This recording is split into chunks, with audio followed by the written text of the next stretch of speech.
Hello my dear student, welcome back to my YouTube channel Subhash study centre. मेरे प्यारे बच्चों, आज के इस वीडियो में मैं लेकर के आ चुका हूं जितने भी मेरे प्यारे बच्चे कक्षा 10 में हैं और 2025 बोर्ड एग्जाम देने वाले हैं, आप सभी के लिए गृह विज्ञान विषय का बिल्कुल वायरल मॉडल पेपर। मेरे प्यारे बच्चों, यह वायरल मॉडल पेपर उन बालिकाओं के लिए है जिन्होंने अनिवार्य विषय के रूप में गृह विज्ञान विषय को लिया है, साथ ही उन बालकों के लिए भी है जिन्होंने गृह विज्ञान विषय लिया है 2025 बोर्ड एग्जाम के लिए। तो मेरे प्यारे बच्चों, आज के इस वायरल मॉडल पेपर को आप लोग जरूर तैयार कर लेना। इस पेपर के एक एक प्रश्न को तैयार कर लेना, क्योंकि 2025 बोर्ड एग्जाम में यहीं से प्रश्न 100% छपेंगे। तो जितने भी मेरे प्यारे बच्चे 2025 बोर्ड एग्जाम देंगे, आप सभी के लिए यह वायरल मॉडल पेपर सबसे ज़्यादा इम्पोर्टेंट है। आप लोग इस वायरल मॉडल पेपर को जरूर जरूर जरूर तैयार कर लीजिएगा। चलिए मेरे प्यारे बच्चों, आप लोग ध्यान दीजिएगा। यहाँ पर समय आपको 3 घंटे 15 मिनट का मिलेगा। बोर्ड एग्जाम में पेपर का पूर्णांक रहेगा 70 अंकों का। यदि आप 70 में 70 का स्कोर करना चाहते हैं या 70 में मेरे प्यारे बच्चों 65 प्लस का भी स्कोर करना चाहते हैं, तो आप जो है इस वायरल मॉडल पेपर को जरूर तैयार कर लेंगे। मेरे प्यारे बच्चों, यहाँ पर निर्देश आप लोग ध्यान दीजिएगा। प्रारंभ के 15 मिनट परीक्षार्थियों को प्रश्न पत्र पढ़ने के लिए मिलेंगे। 15 मिनट आपको मिलेंगे पेपर पढ़ने के लिए, और मेरे प्यारे बच्चों सभी प्रश्न करना अनिवार्य होगा। प्रत्येक प्रश्न के लिए निर्धारित अंक उसके सम्मुख अंकित हैं। कौन सा प्रश्न कितने नंबर का है इसका भी विवरण दिया गया है। प्रश्न पत्र के 2 खंड हैं, खंड का और जो खंड का है बहुविकल्पी प्रश्नों से संबंधित है, तथा खंड खा जिसमें अति लघु उत्तरीय प्रश्न हैं, लघु उत्तरीय प्रश्न हैं और दीर्घ उत्तरीय 3 प्रकार के प्रश्न हैं। उनके उत्तर हेतु निर्देश प्रत्येक प्रश्न के पहले दिए गए हैं। तो मेरे प्यारे बच्चों, यहाँ पर खंड का के वस्तुनिष्ठ यानी बहुविकल्पी प्रश्न जो 20 प्रश्न आएंगे, प्रत्येक प्रश्न होगा 1 नंबर का, और इन 20 प्रश्नों का उत्तर आपको कहाँ पर भरना होगा। चलिए यहाँ पर निर्देश पढ़ लेते हैं, क्योंकि निर्देश पढ़ना है आप सभी को, फिर इसके बाद आपको उत्तर करना है। तो मेरे प्यारे बच्चों, निर्देश क्या है यहाँ पर। प्रश्न संख्या 1 से 20 बहुविकल्पीय प्रश्न हैं। प्रत्येक के 4 वैकल्पिक उत्तर दिए गए हैं। उनमें से सही विकल्प चुनकर ओएमआर शीट में गोले को काला करें। जो भी विकल्प सही होगा आपको ओएमआर शीट में गोला काला करना होगा, जिसका नमूना आप देख सकते हैं यहाँ पर ओएमआर शीट का। मेरे प्यारे बच्चों, यहाँ पर पहला प्रश्न है, आप लोग ध्यान दें। पारिवारिक बजट बनाने का उद्देश्य क्या है। तो यहाँ पर इस मॉडल पेपर में का, खा, गा और घा लिखा है, लेकिन ओएमआर शीट में क्या होगा, ए, बी, सी और डी होगा। तो यहाँ पर आप कंफ्यूज मत होइएगा। आपके पेपर में भी, बोर्ड पेपर में भी ए, बी, सी और डी ऑप्शन लिखे होंगे। यहाँ थोड़ा मिसप्रिंट है, जिसके लिए मैं आपसे क्षमा चाहूंगा। तो मेरे प्यारे बच्चों, पारिवारिक बजट बनाने का उद्देश्य क्या है। तो यहाँ पर राइट आंसर क्या है, पारिवारिक बजट क्यों बनाया जाता है इसको समझिएगा आप लोग। पारिवारिक बजट इसलिए बनाया जाता है ताकि परिवार के द्वारा बचत करना सीख लिया जाए, या हम बचत करना सीख जाएं, आय का ज्ञान हो जाए, यानी परिवार के द्वारा आमदनी कितनी हो रही है, परिवार की आमदनी कितनी है इसका भी ज्ञान हो जाएगा। व्यय पर नियंत्रण, जो अनावश्यक खर्चे होते हैं उन पर भी नियंत्रण लगाया जा सकता है पारिवारिक बजट बनाने से। तो पारिवारिक बजट बनाने का उद्देश्य क्या है, बचत करना, आमदनी यानी आय का ज्ञान करना, ज्ञान हो जाना, और व्यय पर नियंत्रण, अनावश्यक खर्चों पर नियंत्रण भी हो जाता है। यहाँ पर राइट आंसर होगा डी वाला ऑप्शन, उपर्युक्त सभी। मेरे प्यारे बच्चों, आगे बढ़ते हैं और अगला प्रश्न यहाँ पर जो कि इस प्रकार से है, किसान विकास पत्र योजना किसान विकास पत्र योजना है। यह किसकी योजना है? तो किसान विकास पत्र योजना। यहाँ पर गा वाला यानी सी वाला ऑप्शन सही होगा।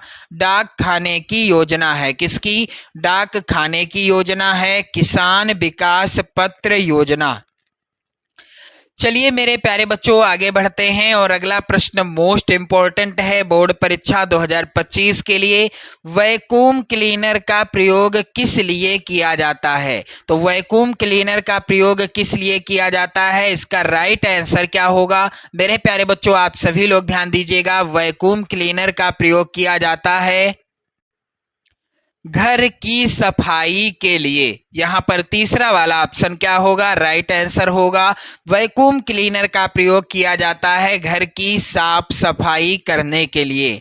अगला प्रश्न है जल का रासायनिक सूत्र क्या है? तो मेरे प्यारे बच्चों आप लोग ध्यान दीजिएगा। यहाँ पर जो विकल्प मिसप्रिंट हैं मैं उनको पूरा करके आपको बताऊंगा। तो मेरे प्यारे बच्चों पहला विकल्प है H2O2।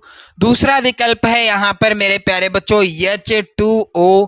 तीसरा विकल्प है CO2। थोड़ा मिसप्रिंट है मैं सही कर रहा हूँ, आप लोग परेशान मत होना। और चौथा विकल्प है HO। तो जल का रासायनिक या यौगिक सूत्र क्या है? यहाँ पर राइट आंसर होगा खा वाला ऑप्शन H2O।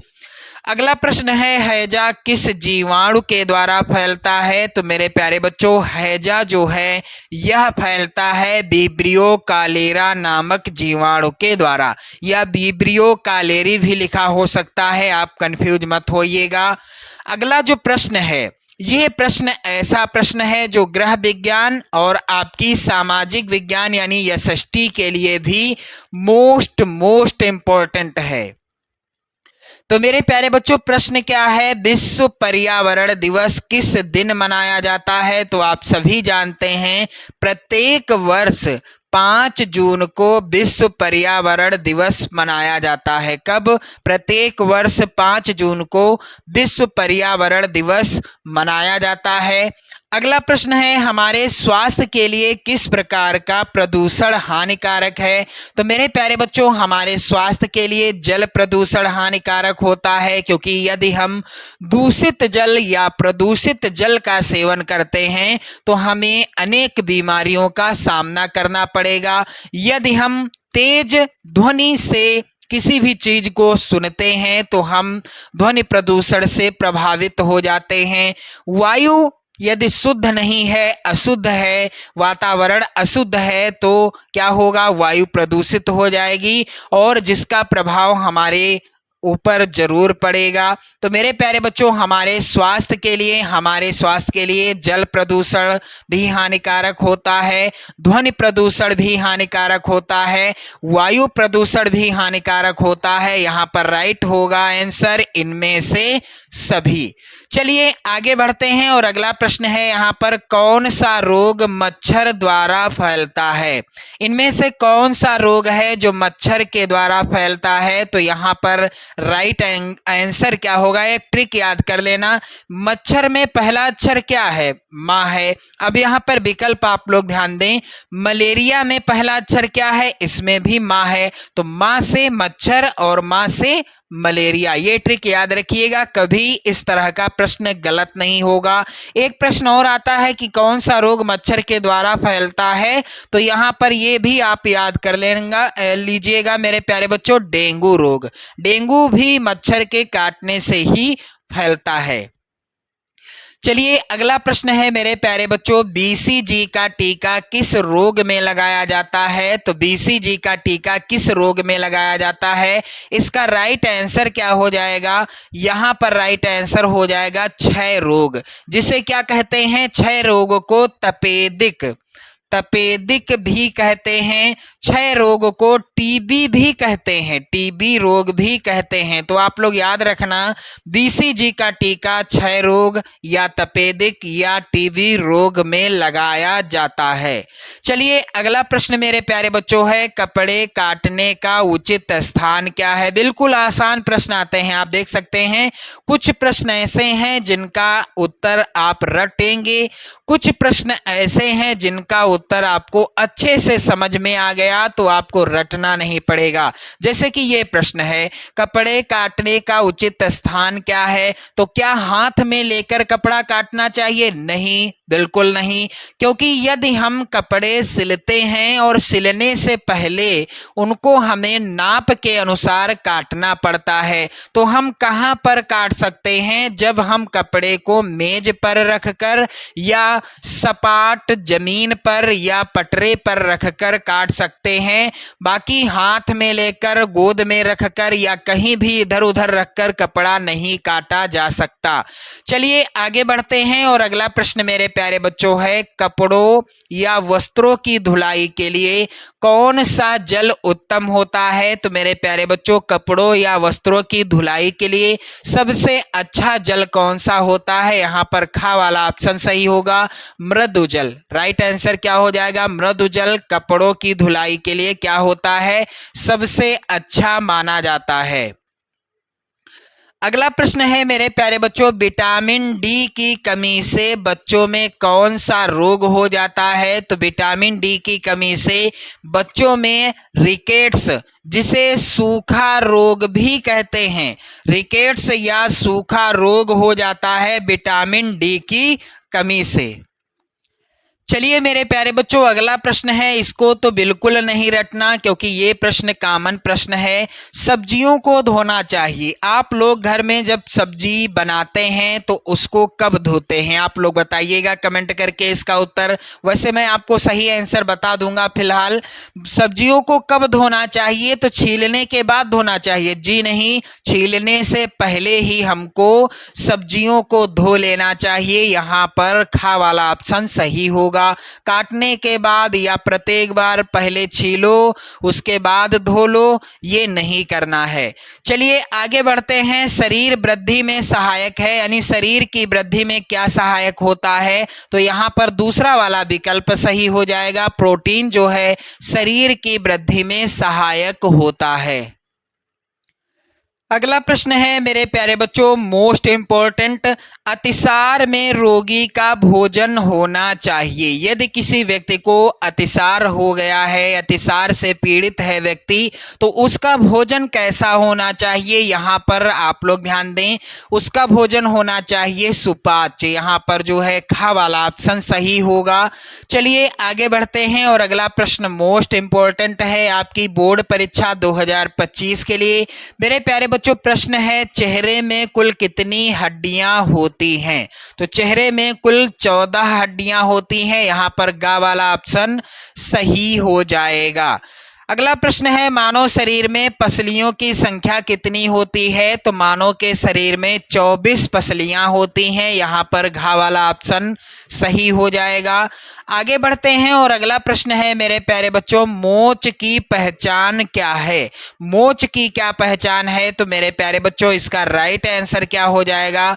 मोच की पहचान है सूजन होना, क्योंकि यदि किसी को मोच आ जाती है, यदि प्रश्न में आता कि मोच का लक्षण क्या है, तो भी आंसर यही होता।